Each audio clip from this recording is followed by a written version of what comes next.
Welcome back to my channel. আশা করি তোমরা সবাই খুব ভালো আছো, আমিও ভালো আছি। নতুন একটা ভিডিওতে তোমাদের সবাইকে স্বাগত জানিয়ে ভিডিওটা শুরু করছি। আশা করছি তোমাদের ভালো লাগবে। ভিডিওটাকে স্কিপ করো না, ভিডিওটা দেখতে থাকো। তো প্রথমেই দেখো, সকাল সকাল ঘুম থেকে উঠেই দেখিয়ে দিলাম মানি প্ল্যান্ট গাছটা। গাছ মানে সবুজ জিনিস, মনে হয় যত দেখি দেখতেই থাকি, ভীষণ ভালো লাগে। গাছের একটা স্বচ্ছতাই আলাদা। আর তারপরে তো বাসন তো আছে, জানি রেগুলারের কাজকর্ম আমাদের এগুলো তো থাকবেই। দৈনন্দিন জীবনের গৃহিণীদের কিন্তু এই কাজগুলো মাস্ট। তারপরেও অনেক কাজ আছে, সেগুলো তোমাদের সাথে শেয়ার করব।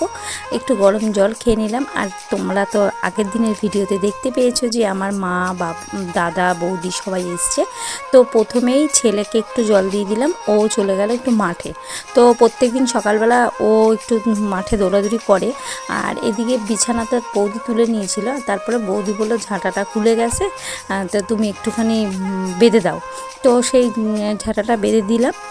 আর কি বলো তো, আমরা প্রত্যেকেই যেখানেই যাই না কেন কম বেশি কিন্তু কিছু না কিছু করি। সেটা বৌদির ক্ষেত্রেও ব্যতিক্রম না। ভেবেছে যে ননদ একা করবে।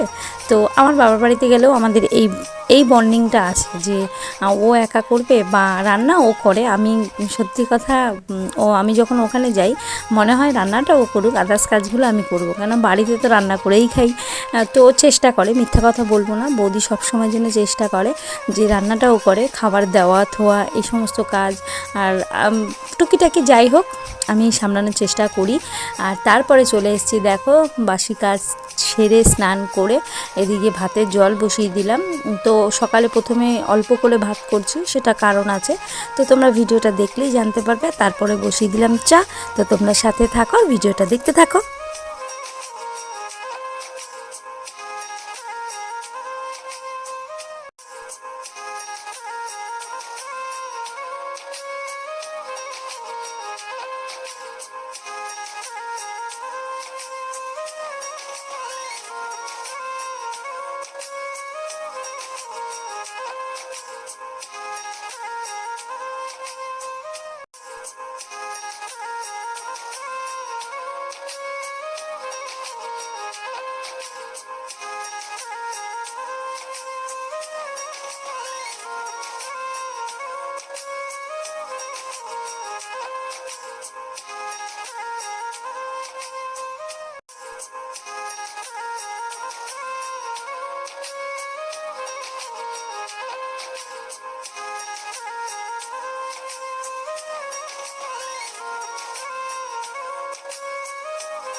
আর বৌদি আর তোমাদের দাদা খেলো দুধ চা, আমি মা শাশুড়ি তিনজনে খেলাম লিকার চা। তারপরে চলে এসেছি, দেখো এদিকে মুসুরির ডাল আর এখানে ছোলার ডাল।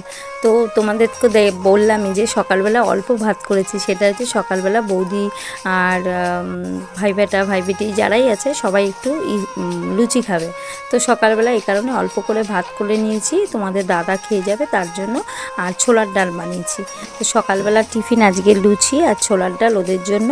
আর বাদবাকি যারা যারা ভাত খাবে ভাত, যারা লুচি খাবে লুচি। তো সকালে টিফিন এটাই বানিয়েছি। আর দুপুরে কি করব না করব সবটাই তো তোমাদের সাথে শেয়ার করার চেষ্টা করি। আর বেশি লোকজন থাকলে তো বুঝতেই পারো একটু কাজও বেশি থাকে। তো সবটা ক্লিয়ারলি তোমাদের সাথে শেয়ার করতে পারি আর না পারি, তো যতটা পারবো ততটা করব। তো তোমরা সাথে থাকো।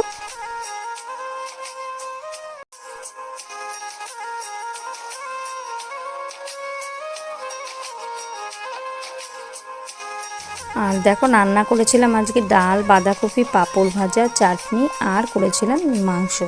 তো চিকেনটা বৌদি রান্না করেছে, ওর হাতের চিকেনটা আমার ছেলে আর তোমাদের দাদা দুজনেই খুব ভালো খায়। তাই বললাম যে আমি সমস্তটা রেডি করে দিয়েছি, অন্তত বাকি চিকেনটা তুমি করো। তো দেখো সন্ধেবেলা চলে এসেছি, বেরিয়ে পড়েছি।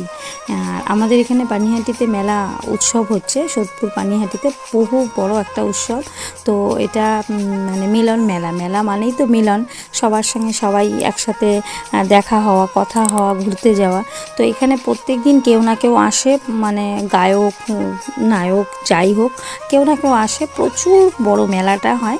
তো প্রত্যেকটা জায়গা সিস্টেম আলাদা আলাদা করে ভাগ করে নেওয়া, যেখানে প্রোগ্রাম হচ্ছে সেই জায়গা আলাদা, খাবারের জায়গা আলাদা, আর নাগরদোলনা যে যে জিনিসগুলো থাকে, অনেক কিছু থাকে। তোমাদেরকে মানে পুরোটা আমি শেয়ার করতে পারবো না, কেন এতটা মেলা আমার ঘোরার মতো হাতে সময় নেই। আর তারপরে এই যে এই ফুলগুলো, প্লাস্টিকের যে ফুলগুলো হয়, দেখে এত অসাধারণ লাগছে, মনে হচ্ছে আমি সব বাড়িতে নিয়ে যাই, জানো তো। কিন্তু কি বলবো, কোথায় রাখবো, আর এত টাকা তো আমার কাছে নেই। একটা বড় স্টিক দিয়ে ফুলদানি, সেটা জিজ্ঞাসা করলাম, বললো 1400 টাকা, 900 টাকা, এইরকম অনেক দাম।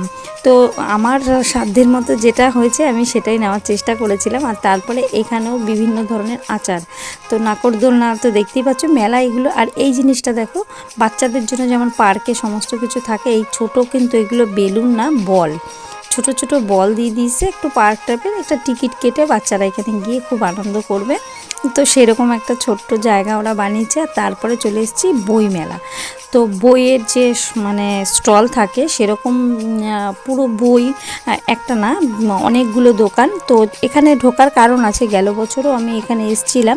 সেটা হচ্ছে আমার ছেলে একটা ড্রয়িংয়ের বই নিয়েছিল। আর তারপরে এখানে হস্তশিল্প দেখো, পুরো নিজে হাতে ওরা কিন্তু কাজ করছে বসে বসে, তারপরে এত সুন্দর একটা জিনিস আমাদের কাছে উপহার দিচ্ছে। ভীষণ সুন্দর, দেখো দেখে অসাধারণ লাগছে। বাঁশের উপরে এত সুন্দর নকশা করেছে ওরা, বিভিন্ন জিনিস ওরা ওখানে বসেই হাতে তৈরি করছে।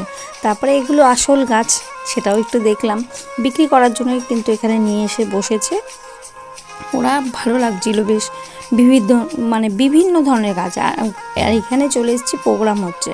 তোমাদের তো বললামই যে এখানে প্রত্যেক দিন কেউ না কেউ আসছে, কিছু না কিছু বিশাল প্রোগ্রাম হচ্ছে। তো আজকেও এখানে এসেছিলো, তো নামটা ঠিক আমার খেয়াল নেই, তাই নামটা বলতে পারলাম না কে এসছে।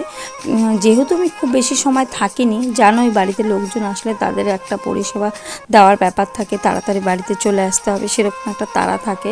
তো সেই কারণে আমরা বেশিক্ষণ থাকিনি।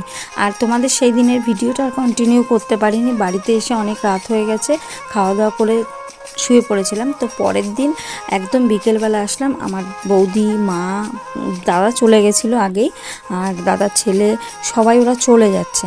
আর চলে যাচ্ছে বলে আমি ওদের এগিয়ে দিতে এসেছি। তো গৃহিণীদের কিন্তু রান্না ছাড়াও অনেক কাজ আছে, সেটা হচ্ছে দায়িত্ব, কর্তব্য, সেটা যে প্রত্যেকটা মানুষের। কিন্তু গৃহিণীরা অনেকেই মনে করে শুধু আমরা রান্না করি আর সংসার সামলাই, তার বাইরেও কিন্তু আমাদের অনেক কাজ আছে। দেখো আমার মা, বয়স্ক, এরা বাচ্চা দুটো কিভাবে যাবে, তার জন্য আমি চলে এসেছি এদেরকে তুলে দিতে। তো আজকের ভিডিওটা এখানেই শেষ করলাম।